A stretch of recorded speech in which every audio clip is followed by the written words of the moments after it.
जय माई की नमस्कार। एक बार फिर आप सभी का स्वागत है हमारे चैनल सनातनी तीर्थ में।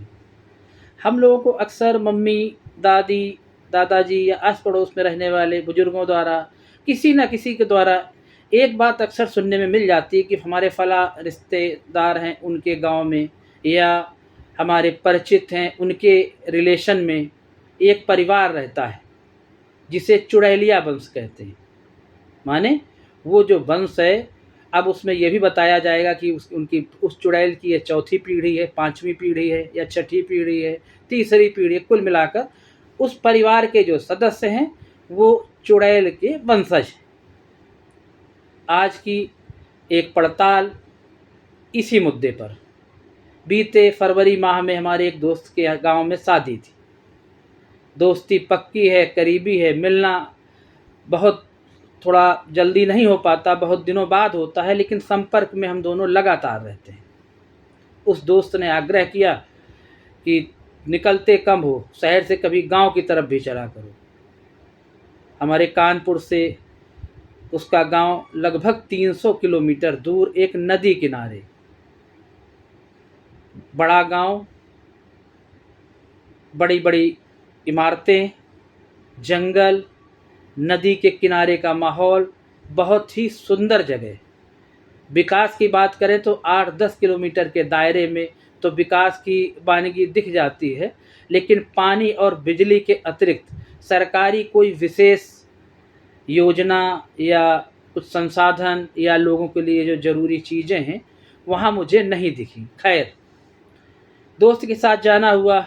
अगले दिन शादी थी उसके घर में, उसके ताऊ जी के बेटी की। हम भी शादी में पहुँचते हैं, दोस्त के साथ जाते हैं। नाम से एक दूसरे के परिवार वालों को अच्छी तरह हम लोगों के बारे में पता था। मेरा उसके गांव जाना ये पहला अवसर था। उसके गांव पहुंचना, उसके कुटुंब के अन्य लोगों से मिलना।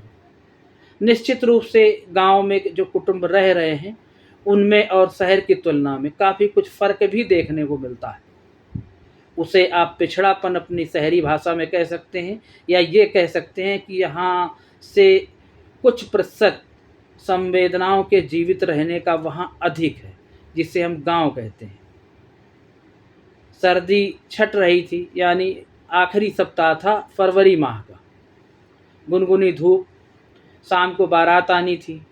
लड़की वालों की शर्त थी कि बेटी की शादी अपने हम गांव से ही करेंगे। चाहते तो वो लोग बाहर से भी शादी कर सकते थे, लेकिन गांव में ही बारात का इंतजाम किया गया। आधुनिक व्यवस्थाएं उपलब्ध कराई गई, लेकिन शादी का काम जो भी था, यानी दूल्हे को बारात लेकर उस गांव में ही आना था। हम रुके, गांव का माहौल बहुत अच्छा लगा। बारात आई, रस्में हुई, अगले दिन बारात विदा भी हो गई।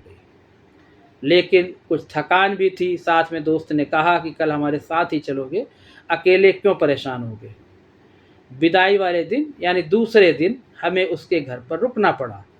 जैसा कि घर के बुजुर्ग और बच्चे सभी इकट्ठे होते, कुटुंब के लोग इकट्ठे होते हैं, तभी किसी ने कहा कि सब लोग खाना खाने आए थे, केवल चुड़ैलिया वंश के लोग नहीं आए। चुड़ैलिया वंश शब्द सुनकर मुझे थोड़ा सा अटपटा सा लगा। मैंने दोस्त के कान में फुसफुसाते हुए कहा, ये कौन सा वंश है, ये कौन से लोग हैं। तो वो भी मुस्कराया, बोला अभी बताता हूँ। आपस में चर्चा होती रही कि ये आए, इन्होंने बेटी को ये दिया, किसने क्या दिया, इस पर भी मंथन चलता रहा, चर्चा होती रही। आपसी जो कि कुटुंब में बैठकर लोग बातें करते हैं, शिकायतें भी होती रही कि हम इनके यहाँ 3 बार गए, उनके यहाँ 5 बार गए, वो लोग नहीं आए या आए। इस पर 1 घंटे तक, सवा घंटे तक मंथन होता रहा। चुड़ैलिया वंश का जो नाम लिया गया तो फिर किसी ने ये दावा किया कि नहीं, ये बिल्कुल गलत बात है। चुड़ैलिया वंश के पूरे परिवार ने भोजन ग्रहण किया है, मैंने देखा है। कुल मिलाकर उस पूरी वार्ता के बीच में चुड़ैलिया वंश शब्द 2 बार आया। अब मेरा कौतूहल और बढ़ गया। कुछ देर बाद मैं और वो जो मेरा दोस्त था मुझे घुमाने के लिए गांव के बाहर ले गया। जब हम गांव के बाहर घूमने गए, सांझ ढल रही थी, माहौल अच्छा था, गुनगुनी सर्दी, पेड़, पक्षी, सौंदर्य, गांव का अलग ही मज़ा होता है। तब मैंने उससे सवाल किया कि यार ये चुड़ैलिया वंश की कहानी क्या, ये कौन थे जो आपके यहाँ आए थे नहीं आए थे, इस पर चर्चा हो रही थी। तो दोस्त ने बताया कि हमारे यहाँ हमारे गांव में एक परिवार रहता है, उनके बारे में कहा जाता है कि वो परिवार जो है वो चुड़ैल के बच्चे हैं। तो मैंने तत्काल कहा ये कैसे संभव है कि किसी चुड़ैल कहीं किसी के घर में रहे फिर उसके बच्चे हो। मेरी उत्सुकता और जगी। तब दोस्त ने कुछ मुझे इस प्रकार बताया कि ऐसा कहा जाता है कि उस परिवार में 3 पीढ़ी 4 पीढ़ी, कुछ लोग कहते हैं 4 पीढ़ी पहले घटना है, कुछ लोग 5 पीढ़ी का दावा करते हैं। कुल मिला के वो बहुत संपन्न परिवार, आज भी बहुत संपन्न परिवार है और उस समय भी संपन्न परिवार था, ऐसा कहा जाता है। उस परिवार में एक ही लड़का था, ना दूसरी कोई बहन थी ना कोई दूसरा भाई था। जीविका का साधन कई बाग बगीचे और लंबी चौड़ी खेती, माने खेत जो होते हैं, कई एकड़ की जमीन उस लड़के के पास थी। पिता माँ और बेटा, घर में सिर्फ 3 लोग थे उस कुटुंब में। समय बीता, लड़का बड़ा हुआ, जवान हुआ। जवान तो हुआ लेकिन उसकी शादी नहीं हो रही थी। उनके चूंकि कई बगीचे थे, उनके एक बगीचे में कहा जाता था कि चुड़ैलें रहती हैं। अक्सर ये घटना सुनने में आती थी।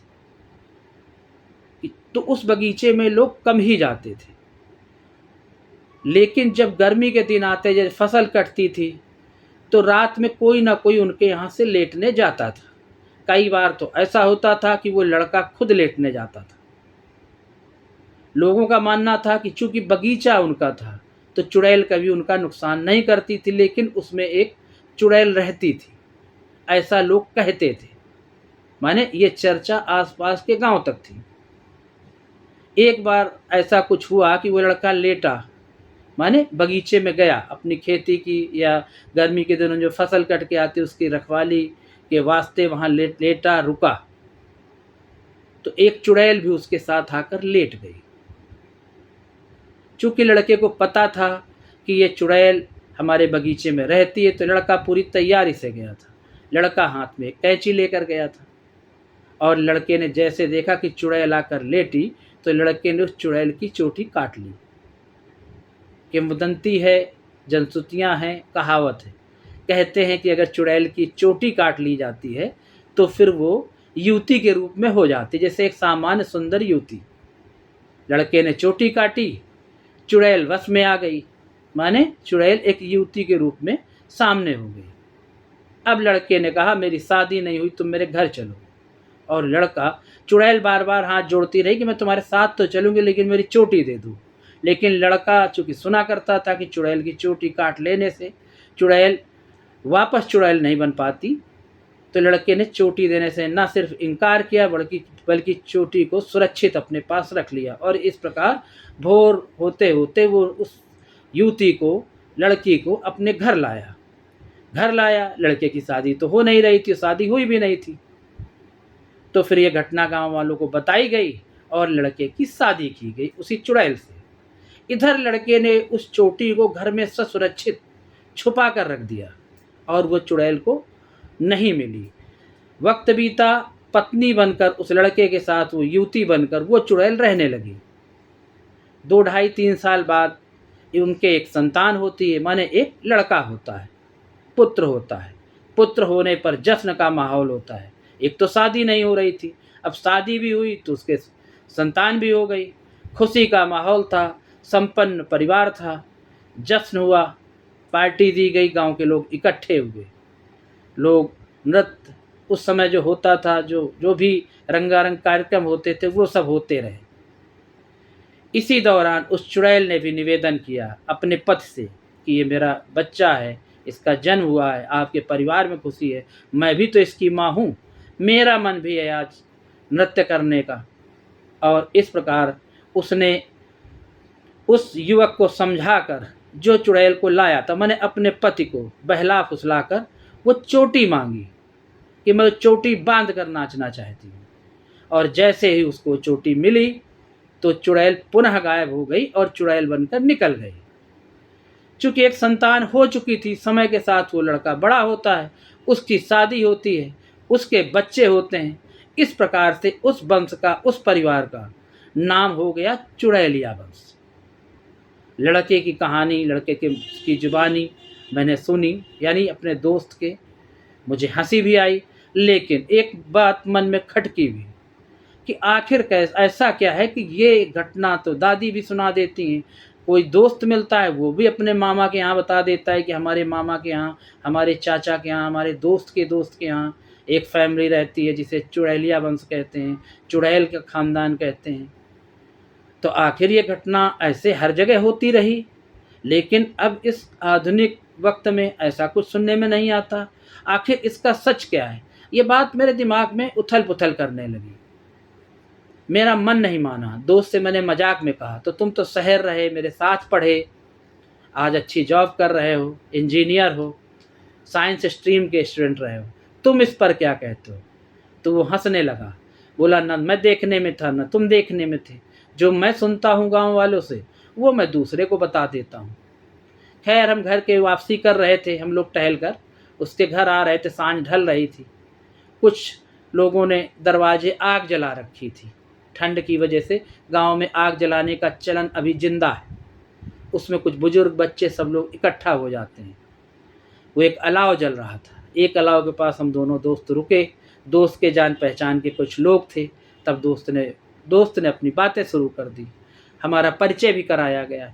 इस दौरान उनमें जो सबसे बुजुर्ग थे वो लगभग 80 वर्ष से ज़्यादा उम्र के थे। सर्दी से बचने के लिए उन्होंने कंबल लपेट रखा था। हम भी वहीं बैठ गए। मुझे लगा दादाजी से इस चुड़ैलिया वंश की जानकारी कलेक्ट की जाए, शायद कोई क्लू मिल सके। तब दादाजी से मैंने आग्रह किया। मेरा परिचय हो ही चुका था। दादाजी ने जो मुझे बताया वो तो घटना चौंकाने वाली थी, और मुझे लगा कि शायद दादाजी जो कह रहे हैं सच यही है। अब इस घटना को आगे बढ़ाते हैं। जब दादाजी से मैंने सवाल किया कि दादाजी आपके यहाँ तो चुड़ैलों का वंश रहता है, ये जो 2 या 3 4 पीढ़ी, कितनी पीढ़ी हो गई? दादाजी ने भी कहा कि लगभग चौथी या 5वीं पीढ़ी है।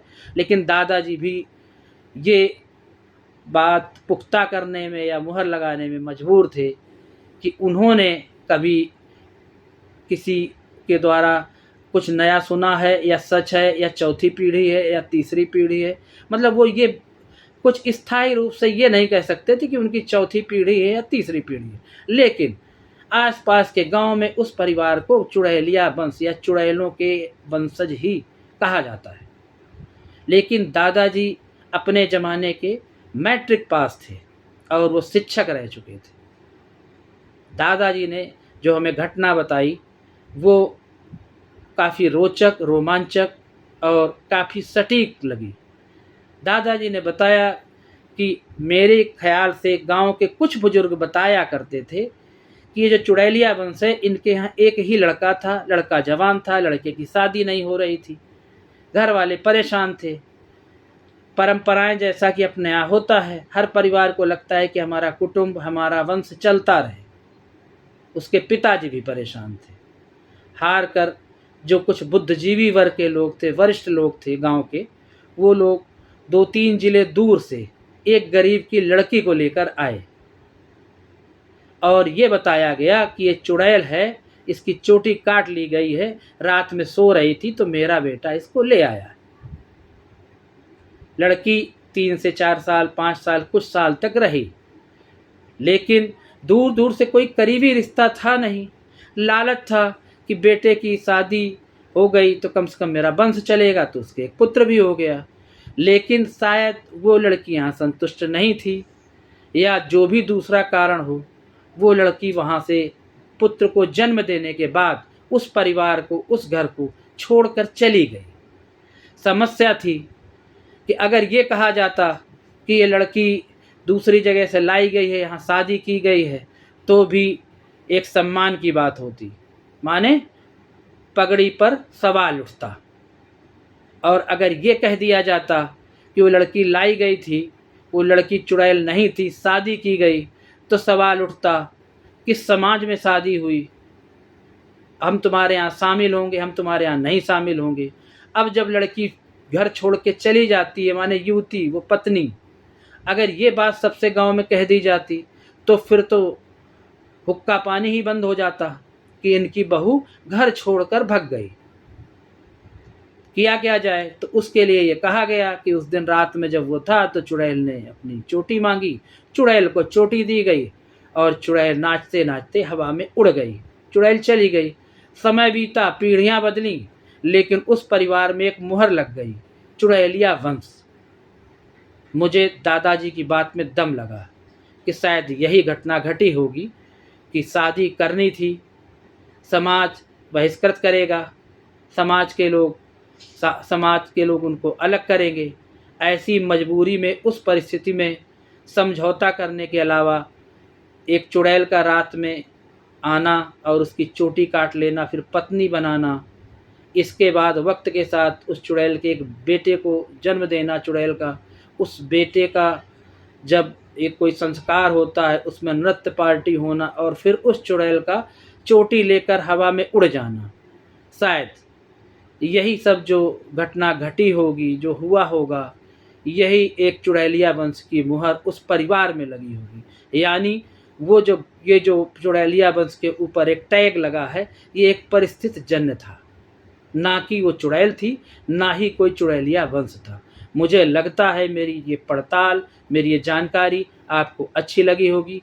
वीडियो को पूरा सुने, शेयर करें, लाइक करें, सब्सक्राइब करें। कोई सुझाव हो तो मुझे ज़रूर दें। मेरे चैनल सनातनी तीर्थ से जुड़े रहें। जय माई की तो चिंता काहे की।